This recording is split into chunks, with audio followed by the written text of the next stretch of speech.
Psalms chapter 32, verse 7. Morning po. Psalms 32, verse 7. Thou art my hiding place. Thou shalt preserve me from trouble. Thou shalt compass me about with songs of deliverance. Amen. Magandang umaga po sa lahat.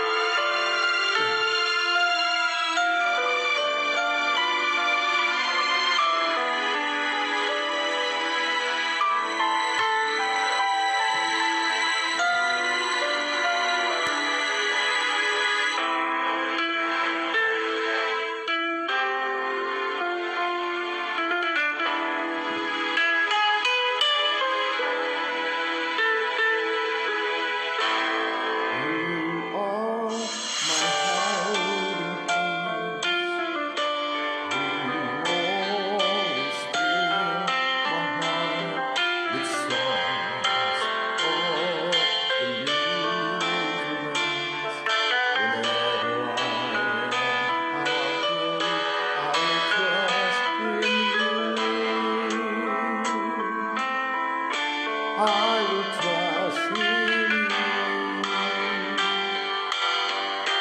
Let the weak say I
am strong in the strength of my Lord.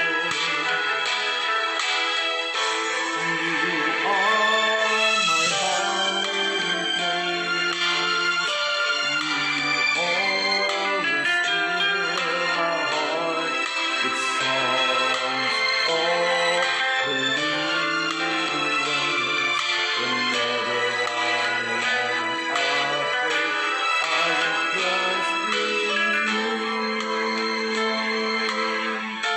hiding place.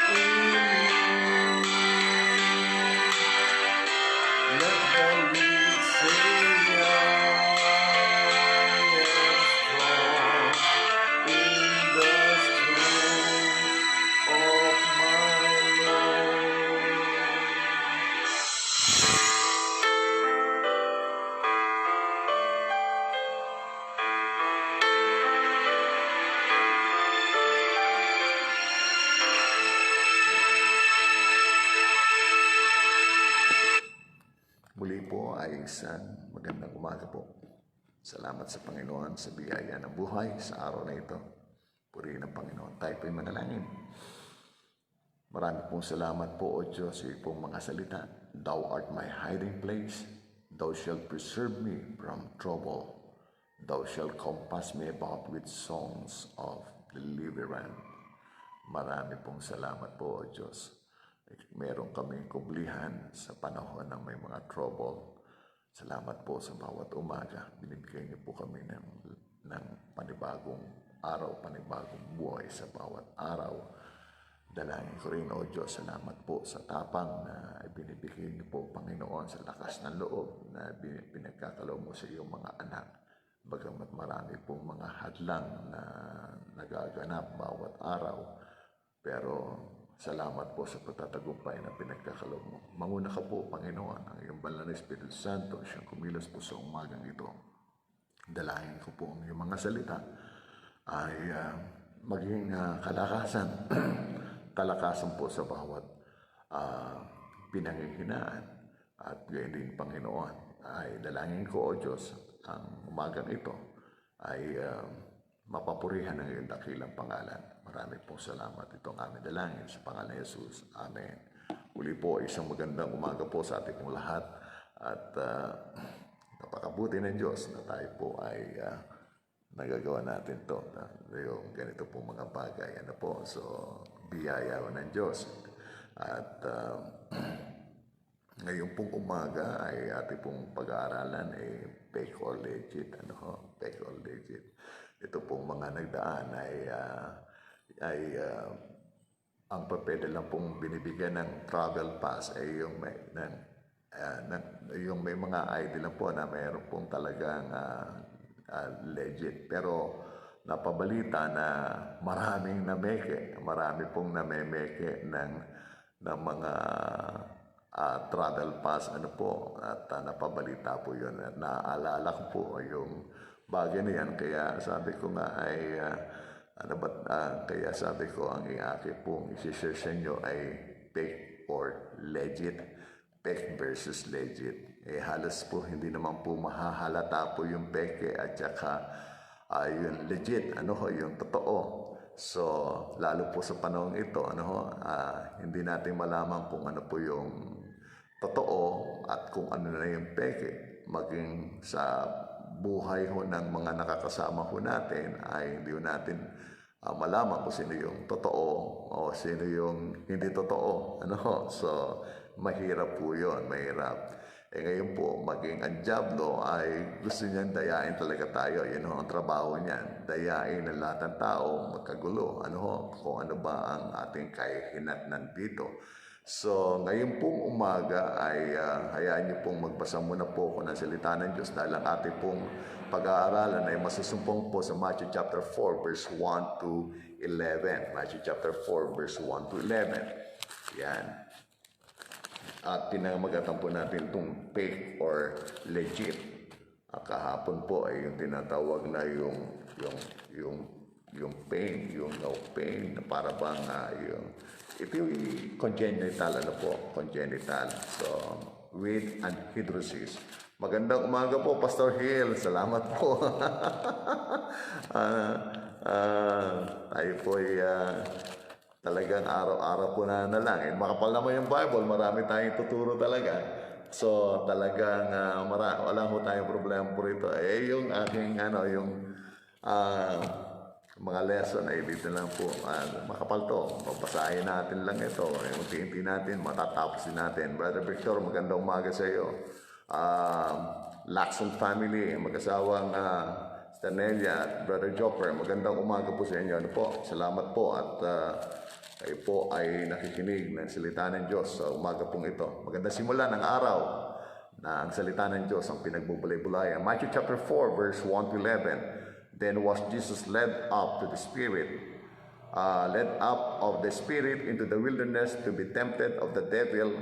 And when he had fasted 40 days and 40 nights, he was afterward an hunger. And when the tempter came to him, he said, If thou be the Son of God, command that these stones be made bread. But he answered and said, It is written, Man shall not live by bread alone, but by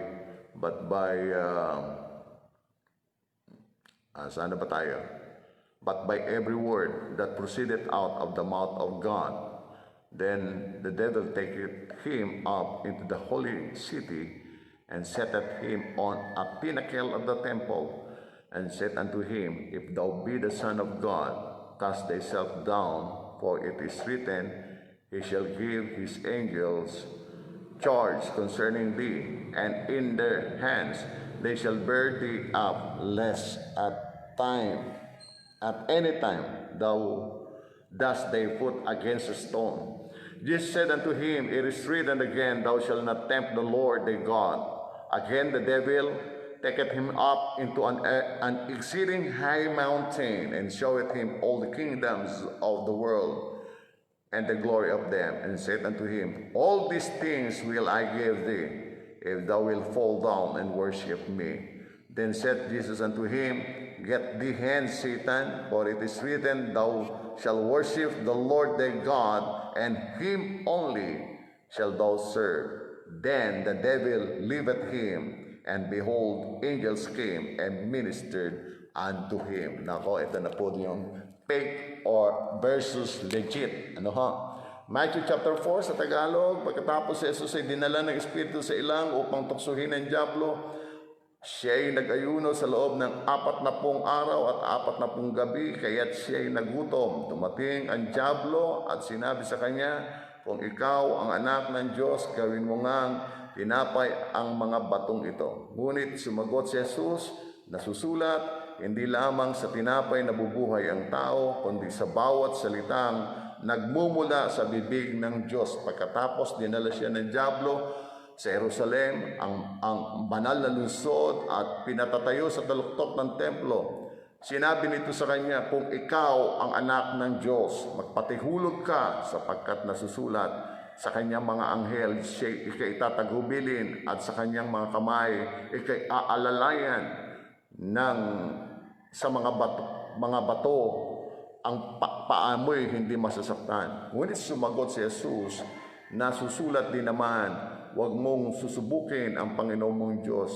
Pagkatapos dinala siya ng dyablo sa isang napakataas na bundok at ipinakita sa kanya ang lahat ng kaharian sa daigdig at ang kanyang ang karangyaan ng mga ito. Sinabi ng dyablo sa kanya, Ibibigay ko sa iyo ang lahat ng ito kung magpapatira pa ka at sasamba sa akin.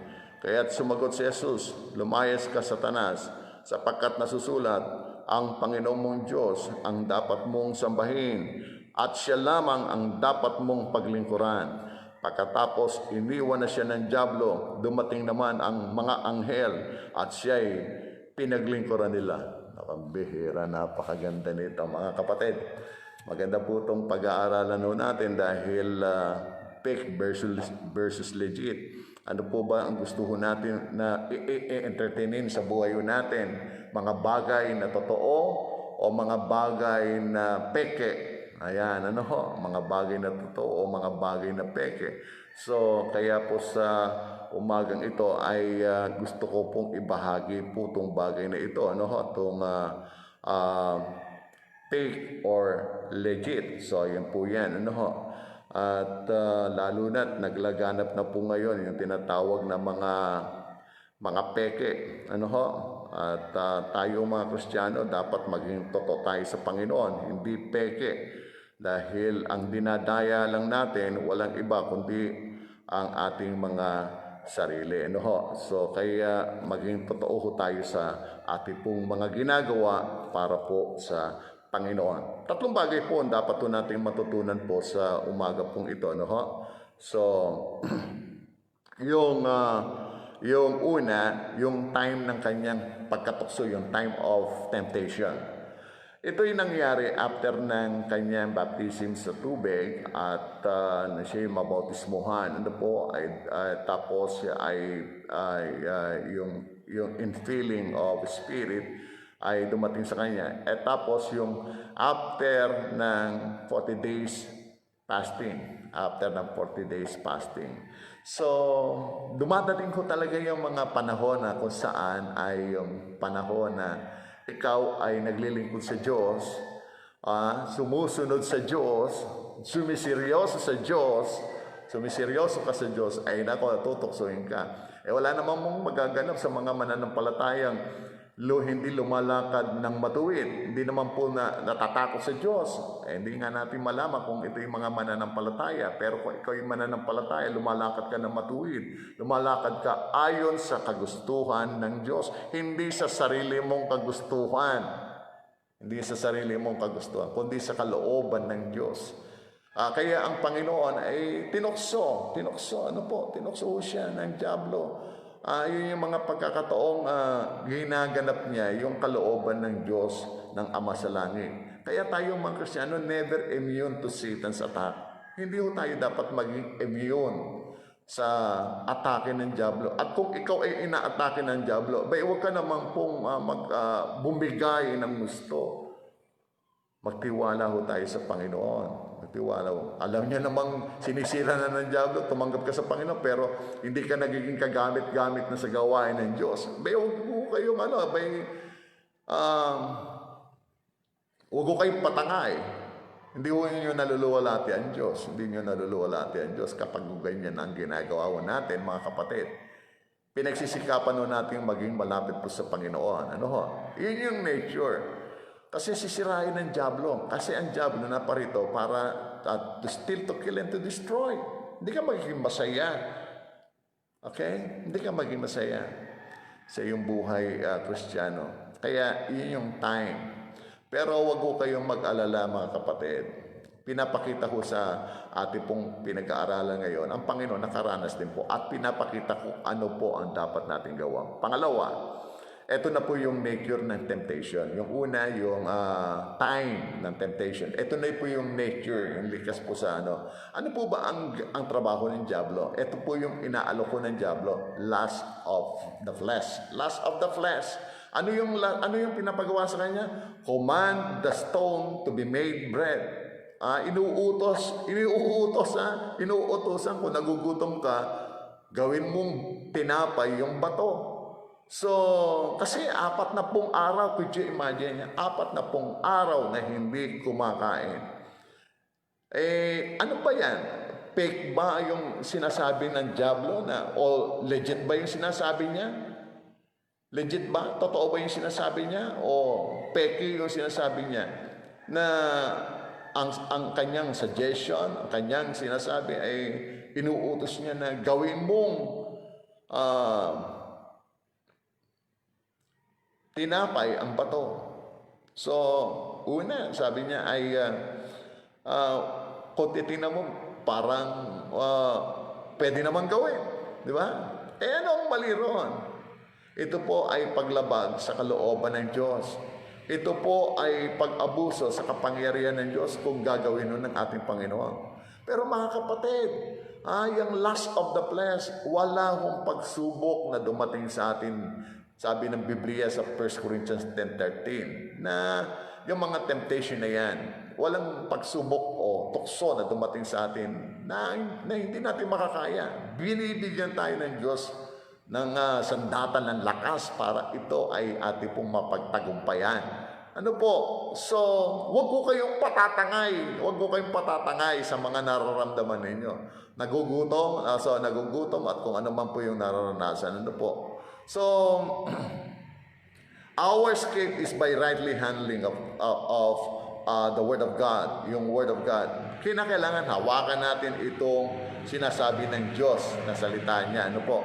Kasi ang dyablo puro fake ang sinasabi niya fake ang mga banat niya pero parang totoo. Ang gaya ng paggamit ng salita ng Diyos, kung mapapansin niyo po na binabanggit niya, nagko-quote siya, misquote. Nagmi-misquote ng salita ng Diyos. Kaya misinterpreting God's Word. Diba? Yun yung iba Kaya yung ibang mga katwiran, mga sablay-sablay. Dahil misquote o misinterpreting God's Word. Kaya nga every time na sumasagot ang Panginoon Kristo ay talagang binabalikan din siya ni Satanas ng Scripture. Pero ito ay misquote. Kasi yan ang gusto ng dyablo. Gumamit ng mga fake na mga salita. Mga fake na salita. Fake na mga salita. So, kaya Satan loves to misuse Scripture. At may mga portion lang ng mga Scripture na ginagamit.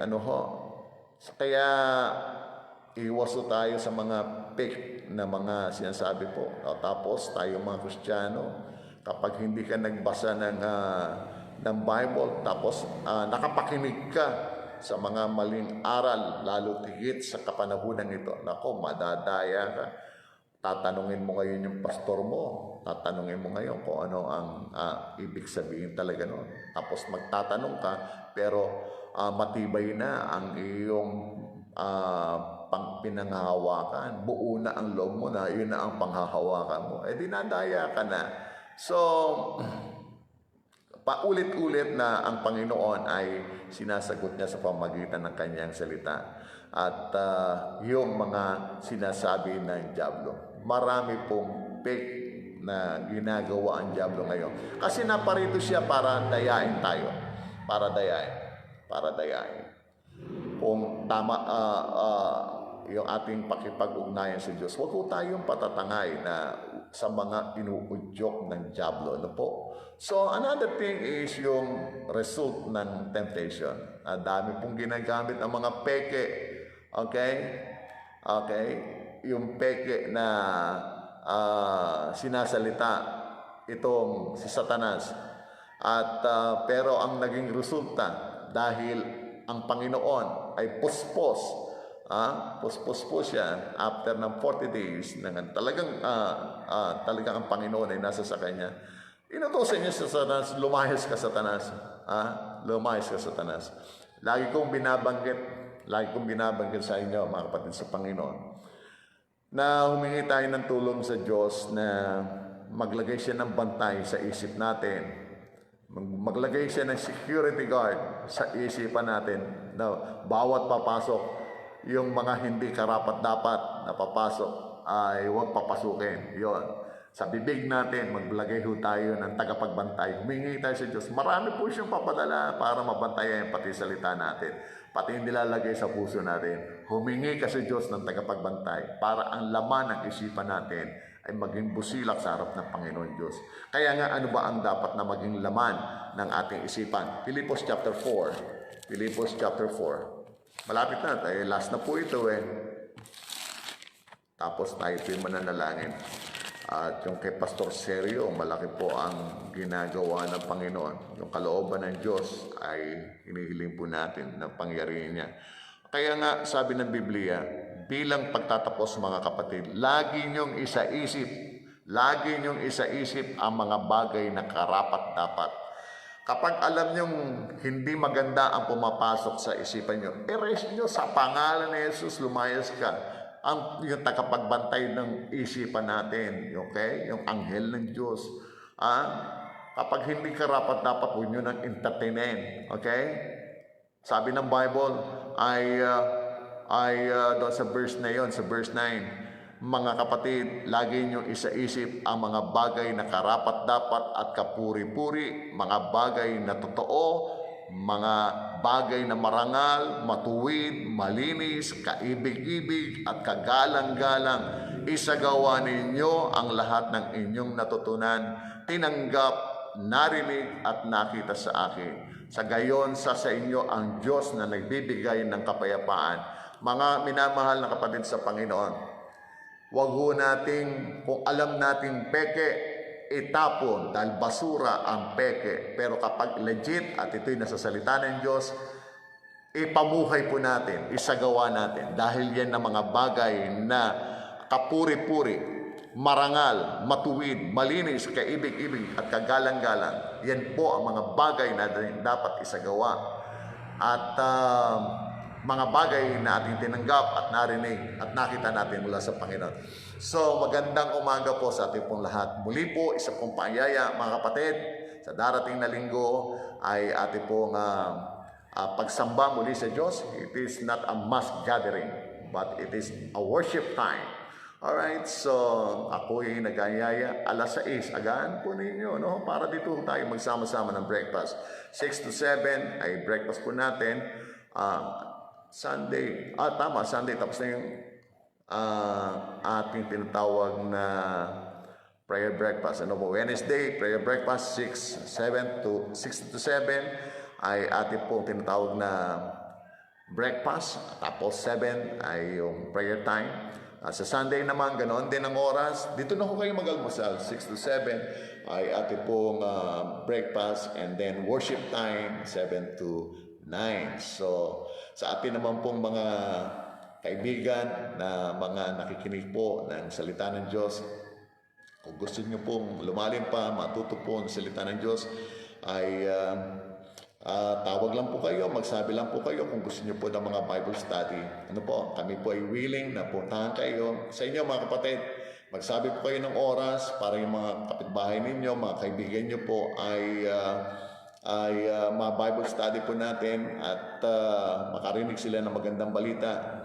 Tayo po ay nagmamadali po sa panahong ito. Tayo po ay nagmamadali at ang mga kapatiran po natin, ang mga preacher ho natin ay nakikiisa, nagsisimula na at kayo po ay magpa-schedule ng mga Bible study. Kayo po mga kapatid sa Panginoon. At para kung hindi man sa mga kapitbahay, para po sa inyo pong mga pamilya. Magsabi po kayo ng araw at oras. Sa ating pong mga kaibigan naman po dito po sa mga nakakapakinig, kayo po ay aming pong inimbitahan dito po sa Lord of Glory Bible Baptist Church.